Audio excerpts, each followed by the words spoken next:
రాజు తన కుమార్తెకు భర్తను ఎంపిక చేయటానికి ఒక జంతు చర్మాన్ని ఉపయోగించాడు. ఎవరైతే ఆ చర్మం ఏ జంతువుదని చెప్పగలరో వారు రాజకుమారి చెయ్యి పొందుతారు. మొదటి వ్యక్తి ఒక రైతు చర్మాన్ని తాకి అది పంది చర్మమని ఊహించాడు. కానీ అది తప్పు. అలా ఎంతమంది వచ్చినా వారు చెప్పలేకపోయారు. అందరినీ ఆశ్చర్యపరిచేలా ఒక అడవి మనిషి ముందుకు వచ్చాడు. అతడు చర్మాన్ని వాసన చూసి ఈ చర్మం ఈగ చర్మం అని చెప్పాడు. రాజు నవ్వు మాయమైంది. రాజ్యం పరువు కాపాడటానికి రాజకుమారి బాధతో అడవి మనిషితో వెళ్ళింది. వారు అడవులను కొండలను దాటి అడవి మనిషి నివసించే గుహకు చేరుకున్నారు.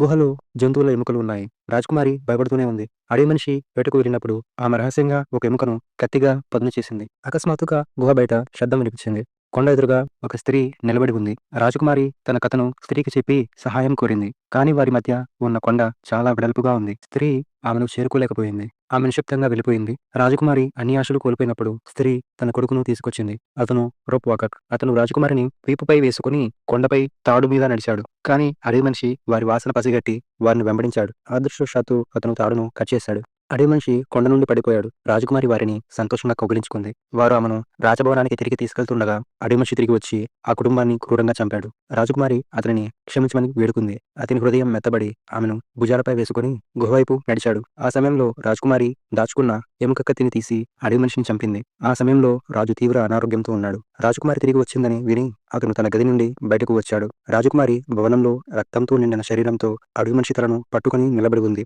తన కుమార్తె బతికి ఉండడం చూసి రాజు లోతైన పశ్చాత్తాపం పొందాడు. రాజకుమారి మహారాణి అయింది. Movie name tale of tiles.